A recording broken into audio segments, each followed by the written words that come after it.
Hello students, आज हम class 10th के मैथ्स के कुछ इंपॉर्टेंट क्वेश्चन करेंगे, समझने की कोशिश करेंगे। Question number first, choose the correct option. The number 3√5 is. इसमें हमें बताना है 3√5 कैसा नंबर है। तो 3√5 इज अ इरेशनल नंबर। तो इसका करेक्ट आंसर क्या हो जाएगा? Irrational number. अच्छा, इरेशनल नंबर के अगर आपसे और कोई एग्जाम्पल पूछता है कि कौन सा इरेशनल नंबर है और कौन सा नहीं है, तो अगर हमारे पास √5 होता है, √7 pi 2 plus √3 3√2, these all are irrational number. ये सब क्या है? इरेशनल नंबर के एग्जाम्पल है। तो फर्स्ट क्वेश्चन में क्या पूछा है उसने कि 3√5 कैसा नंबर है, तो इसका आंसर, करेक्ट आंसर क्या होगा? Irrational number. नेक्स्ट क्वेश्चन है the number of zeros of the polynomial x² का होल क्यूब -64 विल बी। हमें इसमें नंबर ऑफ जीरोस बताने हैं। तो यहाँ पर जो x² की पावर 3 लिखी हुई है, तो पावर की मल्टीप्लाई हो जाएगी, तो ये क्या जाएगा? x की पावर 6, मतलब x की पावर 6 -64।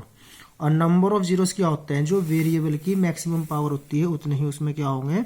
नंबर ऑफ जीरोस होंगे। तो यहाँ x की पावर 6 जो है, इसमें नंबर ऑफ जीरोस की कितने हो जाएंगे? 6 हो जाएगा। तो इसका करेक्ट आंसर क्या होगा? 6। अच्छा, अगर क्वाड्रेटिक पोलिनोमियल दिया हो, क्वाड्रेटिक पोलिनोमियल जिसकी स्टैंडर्ड फॉर्म क्या होती है? px = ax² + bx + 6। अगर इसमें पूछता है कि नंबर ऑफ जीरोस बताओ, तो इसमें नंबर ऑफ जीरोस कितने होंगे? 2 होंगे, क्योंकि ये क्वाड्रेटिक पोलिनोमियल है। अच्छा, अगर हमारे पास क्यूबिक दी हुई होगी, डेट इज 3x³ - 1, तो इसमें कितने नंबर ऑफ जीरोस होंगे? इसमें होंगे 3। मतलब जितनी x की मैक्सिमम पावर होगी उतने उसमें क्या होंगे? नंबर ऑफ जीरोस होंगे। जैसे यहाँ पर x की पावर 3 है तो 3 जीरोस होंगे, और यहाँ पर 2 है तो इसके 2 जीरोस होंगे, और ये इसकी स्टैंडर्ड फॉर्म है। अगर ऐसा ही कोई क्वेश्चन बनता है, जो सपोज डेट क्वेश्चन आया x² - 1, इसमें बताना है व्हाट इज द प्रोडक्ट। तो आप जानते हैं प्रोडक्ट = क्या होता है? C/A। तो इस इक्वेशन को हम क्या लिखेंगे? x² + 0 × x - 1। तो यहाँ पर a कितना है? 1 है, b कितना है? 0 है, c कितना है? -1 है। तो प्रोडक्ट क्या हो जाएगा इसका? C/A। c कितना है? -1, और a कितना है? 1। तो प्रोडक्ट कितना हो जाएगा इसका? -1। मैं आपको क्वेश्चन के साथ साथ उसके टॉपिक भी समझाने की कोशिश करूंगा, कॉन्सेप्ट भी समझाने की कोशिश करूंगा। नेक्स्ट क्वेश्चन है the solution of a pair of linear equation in two variable is x = 4 and y = 1, then the line represented by this pair of linear equation will be।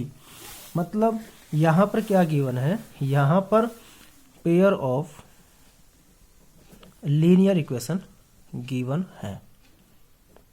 तो इसने क्या बोला? यहाँ पर linear equation, pair of linear equation given है, और उसमें x की वैल्यू 4 है और y की वैल्यू 1 है।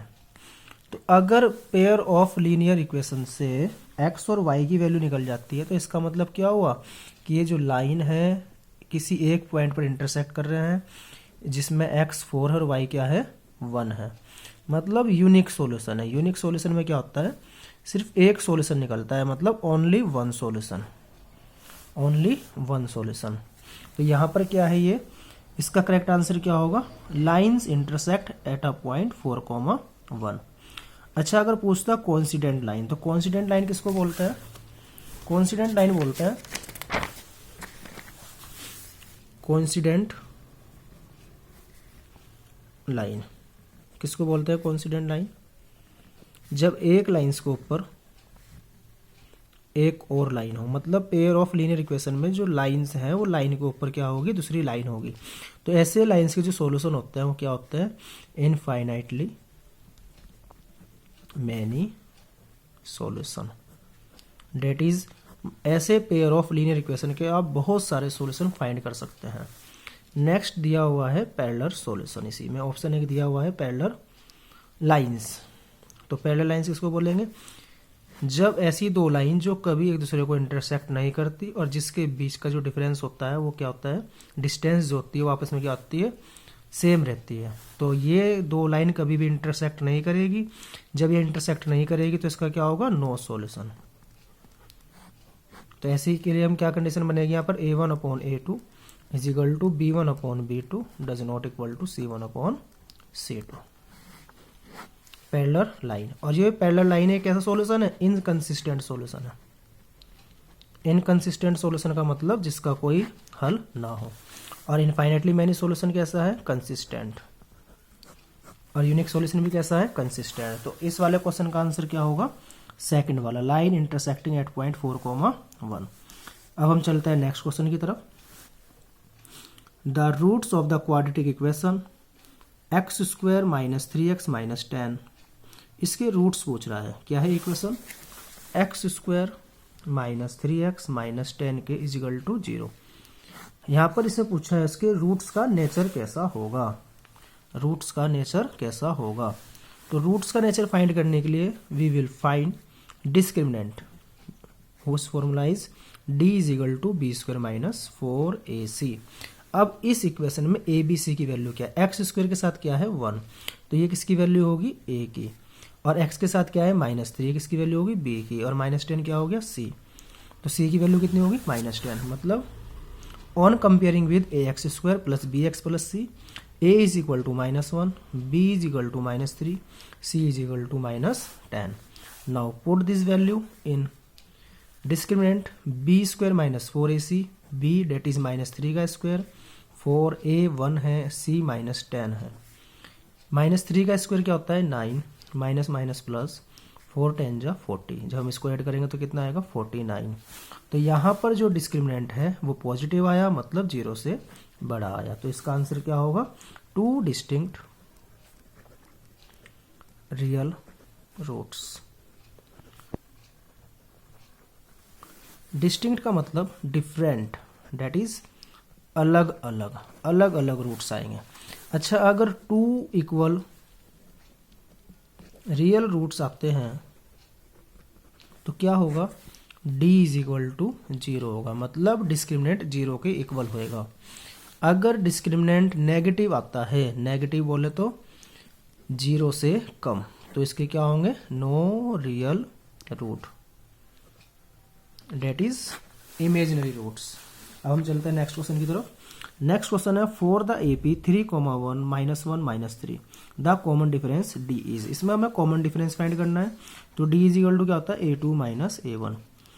A1 का मतलब पहला टर्म, A2 का मतलब दूसरा टर्म। दूसरा टर्म कितना है 1 और पहला टर्म कितना है 3। तो 1 - 3 कितना हो गया -2। तो इसका करेक्ट आंसर क्या होगा -2। अब हम चलते हैं नेक्स्ट क्वेश्चन की तरफ। नेक्स्ट क्वेश्चन है, in the given figure DE is parallel to BC if AD/BD is equal to 1.5/3 and AE is equal to 1 then the value of EC। यहाँ पर हमें क्या दे रखा है, AD/BD दिया हुआ है, AD 1.5 है, BD 3 है और AE 1 है, और यहाँ पर CE फाइंड करना है। देखो कैसे फाइंड करेंगे हम इसको, हम फाइंड करेंगे बाई बेसिक प्रोपोर्शनलिटी थ्योरम। इसमें जैसे कोई एक ट्राइंगल है, ट्राइंगल की एक साइड के पैरेलल एक लाइन खींची, यहाँ पर ABC एक ट्राइंगल है और इसमें DE एक लाइन जो है ये पैरेलल है BC के। तो बेसिक प्रोपोर्शनलिटी थ्योरम के अकॉर्डिंग ये AD/BD is equal to AE/CE हो जाएगा, मतलब AD/BD is equal to AE/CE। AD/BD हमें गिवन है 1.5/3 और AE कितना है 1/CE। पॉइंट हटाएंगे, 1 0 लग जाएगा यहाँ पर, 15 1 जा 15, 15 2 जा 30, 2 इधर जाएगा और C इधर जाएगा, तो CE 1 जा CE और 2 1 जा 2। तो डेट इज C कितना आ गया, CE कितना आ गया 2 सेंटीमीटर। तो इसका आंसर क्या होगा, इसका आंसर होगा करेक्ट आंसर 2 सेंटीमीटर। अब हम चलते हैं नेक्स्ट क्वेश्चन की तरफ। नेक्स्ट क्वेश्चन है, नेक्स्ट क्वेश्चन है the distance of the point -3,5 from the Y axis. मतलब इसमें क्या कह रहा है, एक पॉइंट है -3,5, इसकी वाई एक्सिस से डिस्टेंस बतानी है। तो जब हमारे से वाई एक्सिस से डिस्टेंस पूछेगा, तो जब वाई एक्सिस से डिस्टेंस पूछेगा तो एक्स कोऑर्डिनेट जो है इसका वो क्या होगा, आंसर। तो इसका डिस्टेंस कितना होगा, 3 यूनिट। वैसे यहाँ पर लिखा हो -3 है, बट डिस्टेंस कभी भी नेगेटिव नहीं होती, तो इसका करेक्ट आंसर क्या होगा, 3 यूनिट। अच्छा, अगर कोई पॉइंट होता उसमें बोलता कि एक पॉइंट है 2,7, इसकी एक्स एक्सिस से डिस्टेंस बताओ, तो इसकी distance from the X axis is Y coordinate. What is Y coordinate, Y coordinate is 7 unit. तो इसका आंसर कितना होगा, 7 यूनिट। अच्छा, अगर कोई एक पॉइंट है 3,4, इसकी डिस्टेंस बतानी है from the origin, from the origin. किसी भी एक पॉइंट की ओरिजिन से डिस्टेंस निकालने के लिए हम फॉर्मूला यूज करते हैं √(x² + y²। एक्स और वाई क्या है, इसके कोऑर्डिनेट, डेट इज 3² + 4²। 3 का स्क्वायर 9, 4 का square 16। Now we will add it, 16 + 9 25, और 25 का स्क्वायर रूट क्या होता है, 5। तो इसका आंसर क्या हो जाएगा, 5 यूनिट। आई होप आपको ये समझ में आया होगा। अब हम चलते हैं नेक्स्ट क्वेश्चन की तरफ। The value of tan 30 degree. tan 30 degree की वैल्यू कितनी होती है, tan 30 डिग्री की वैल्यू होती है 1/√3। ओके, tan 45 की 1, tan 60 की √3/2। अब हम करेंगे next question, write 1764 as the product of prime factor. 1764 को as a product of prime factors के फॉर्म में फाइंड करना है। तो प्राइम नंबर्स क्या होते हैं, जैसे 2, 3, 5, 7, दीज आर प्राइम नंबर। मतलब 1764 को हम प्राइम नंबर से ही डिवाइड करेंगे।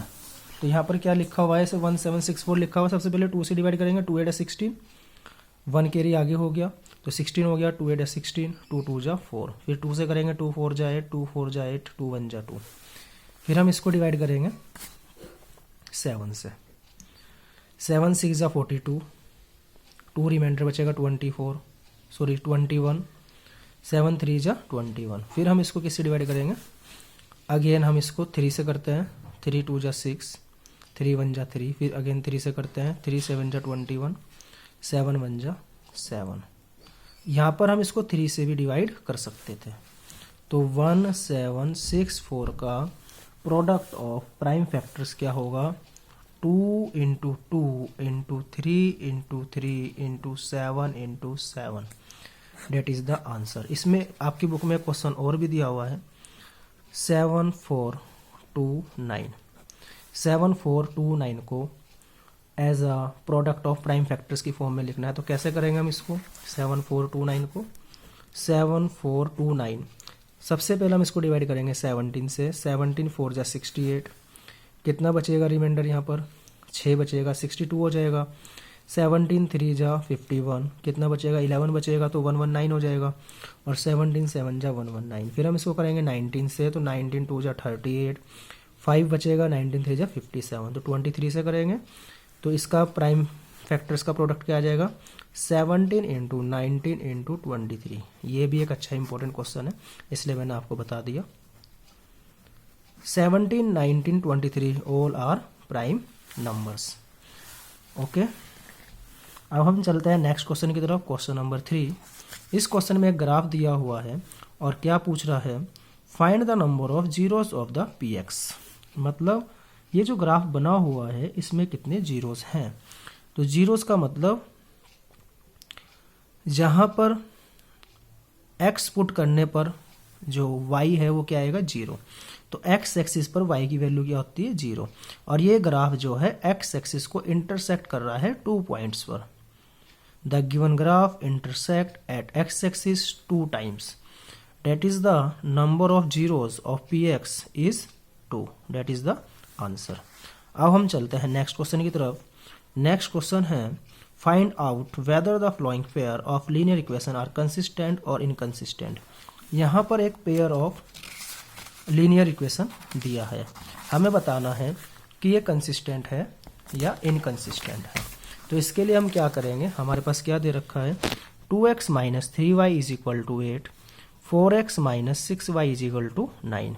हम इसको पेयर ऑफ लीनियर इक्वेशन के स्टैंडर्ड फॉर्म से कंपैरिजन करेंगे। स्टैंडर्ड फॉर्म क्या होती है a1x plus b1y plus c1 is equal to 0, a2x plus b2y plus c2 is equal to 0।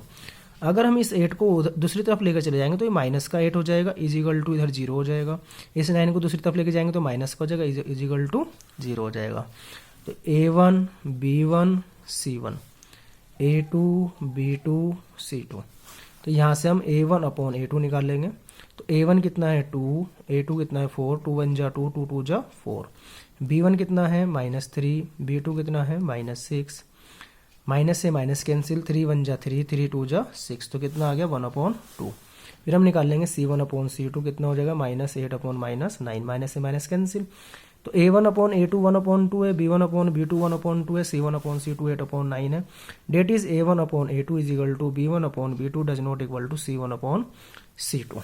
तो यहाँ पर ये क्या है, ये पैरेलल लाइन है।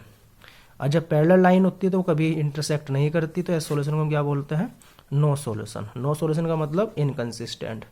That is the answer of the question. Now we will proceed the next question. Find the discriminant of the quadratic equation 2x square minus 4x plus 3 is equal to 0। तो यहाँ पर क्या है 2x square minus 4x plus 3 is equal to 0। हमें इसका discriminant find करना है। ये a है, ये b है, ये c है। तो डिस्क्रिमिनेंट क्या होता है b square minus 4ac। b कितना है -4 का होल स्क्वायर, a कितना है 2 और c कितना है 3। -4 का स्क्वायर क्या होता है 4 4 जा 16, और माइनस का जब हम स्क्वायर करेंगे तो प्लस हो जाएगा। 4 2 जा 8, 8 3 जा 24, सब्ट्रैक्ट करेंगे माइनस का 8 आएगा। तो यहाँ पर हमारे से क्या पूछा है डिस्क्रिमिनेंट पूछा है, तो d कितना हो गया -8। अच्छा, अगर इसका नेचर पूछता तो नेचर कैसा होता नो रियल रूट्स। अब हम चलते हैं नेक्स्ट क्वेश्चन की तरफ। How many 2 digits number are divisible by 4। 2 digit के कितने नंबर 4 से डिविजिबल हैं। 2 डिजिट के, तो 2 डिजिट का पहला नंबर 4 से डिविजिबल क्या होगा 4 3 जा 12, फिर 16 डॉट डॉट डॉट, लास्ट में क्या आएगा 100 को जब हम 4 से डिवाइड करेंगे तो 25 टाइम कट जाएगा। 100 3 डिजिट का है तो लास्ट नंबर क्या होगा 96। तो फर्स्ट टर्म कितना है इसका 12 और लास्ट टर्म कितना है इसका 96, और d कितना है कॉमन डिफरेंस, मतलब 16 माइनस 12 कितना हो गया 4, और लास्ट टर्म कितना हो गया 96। हमारे से पूछा उसने कितने नंबर्स हैं, तो we have to find the number of term, that is n find करना है। We will use the formula l is equal to a plus n minus 1 into D. l is equal to 96, a 12 है, n find करना है, d 4 है। तो कैसे करेंगे 96 is equal to 12, इस 4 की मल्टीप्लाई अंदर कर देंगे हम 4n minus 4। 96 is equal to 12 में से 4 सब्ट्रैक्ट करेंगे 8 प्लस 4n। 8 को दूसरी तरफ लेकर जाएंगे तो क्या जाएगा 96 minus 8 is equal to 4n। Subtract करेंगे तो कितना आएगा 88 इज इक्वल टू 4n। 4 से डिवाइड करेंगे 88 को, कितनी बार कटेगा 22 टाइम्स, मतलब 22 नंबर्स हैं 2 डिजिट के जो 4 से डिविजिबल है। आई होप आपको ये वीडियो बहुत अच्छी लगी होगी। अगर आपके कॉन्सेप्ट समझ में आए हैं तो आप इस वीडियो को लाइक करें, शेयर करें। Thank you.